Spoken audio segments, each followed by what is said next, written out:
And it's actually one of the most successful podcasts on the planet with 190 million downloads. And he's never made a podcast in his life. So this is how you start leveraging these opportunities that the world is presenting you. Has anybody heard the Dr. Berg podcast? He has a podcast. It's called the Dr. Berg Ketogenic Diet. It's on Apple Podcasts. It's on Spotify. It's called the Dr. Berg Ketogenic Diet and Intermittent Fasting Podcast. Dr. Berg did not ever make an actual podcast. We took the video and we got the audio out, and with it, we made the podcast. And it's actually one of the most successful podcasts on the planet with 190 million downloads. And he's never made a podcast in his life. So this is how you start leveraging these opportunities that the world is presenting you. So the videos, usually, and this is the formula that we apply for content creation, we try to keep it between 6 to 12 minutes in length. What we do with the written side of things is that we take the videos also, and then we make articles from that. So again, people like Dr. Berg do not really write articles. They are taken from his videos and then they're edited to make it look like they're written. So we take the audio and we turn that into an audio podcast. We turn that into a written article, and then we find a quote. For example, Dr. Berg says, corn will break your keto. Just using that as an example. If Dr. Berg said this on his video, then you can take a picture of Dr. Berg and you can take his image, put it over here, and put that quote inside, and you call that a quote card. And now you have another piece of content. So the most important thing here as a content creator is this right here.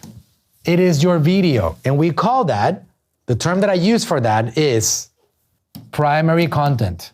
Everything is born from this primary content. YouTube content, Facebook content, podcasts, reels for Facebook, shorts for YouTube, and so on. You get the idea. From that primary content, everything gets born. And that's how we go into distribution of that content at scale. Now, the formula that he talked about for primary content, this is the formula. He's a very, very sophisticated and advanced researcher. He researches a lot. He spends a lot of time during the day studying what he wants to cover and understanding what he wants to talk about.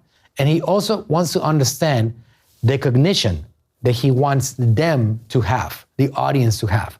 So all of it is carefully thought through. So he'll say something like this: cognition, followed by problem, stories. You have to have the cognition yourself as a content creator. What do you want to communicate? What is the problem that you want to help them solve? What is the realization?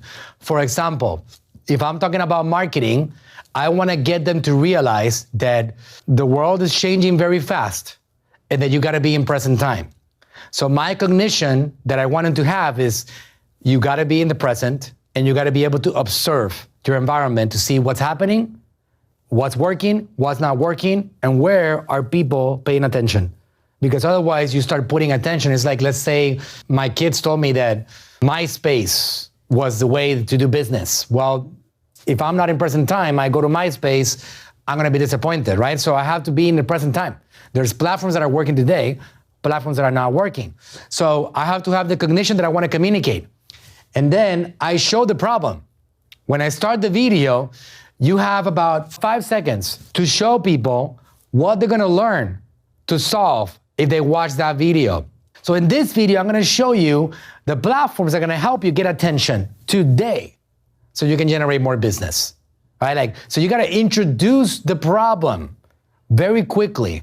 And then you're gonna tell stories along the way. Stories are important. Stories get people interested. You gotta have stories. If you can see from my talk, I always find a way to use my real life. Telling stories in your content gets your audience interested enough to stick around. So storytelling is enough to keep people hooked on the content itself.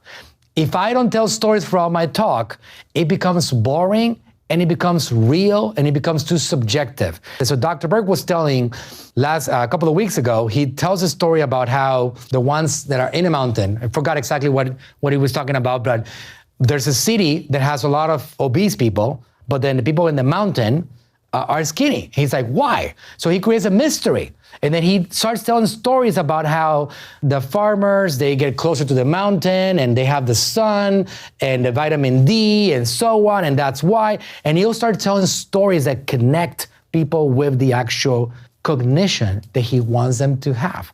He's trying to get them to cognite that vitamin D is a necessary part of somebody's health. So along the way, he knows what he wants to make them to cognite. He tells them the problem. He'll tell stories along the way, and then he'll introduce, at the end of the day, what the solution is, right? So that is cognition, problem, stories, solution, leading to a solution, and that solution is going to lead to the cognition that the audience is going to have. And that is a video formula that you want to apply. So when you go to this primary content over here, that's going to help you get content for YouTube, for shorts, for Facebook, for Reels, for Instagram, for podcasts, for all of it, you now have content that is going to solve people's problems. It's going to get them to be entertained. It's going to give them value. It's going to be educational and inspirational and hopefully entertainment, right? And when you have those things in place, you have something to help you reach the audiences.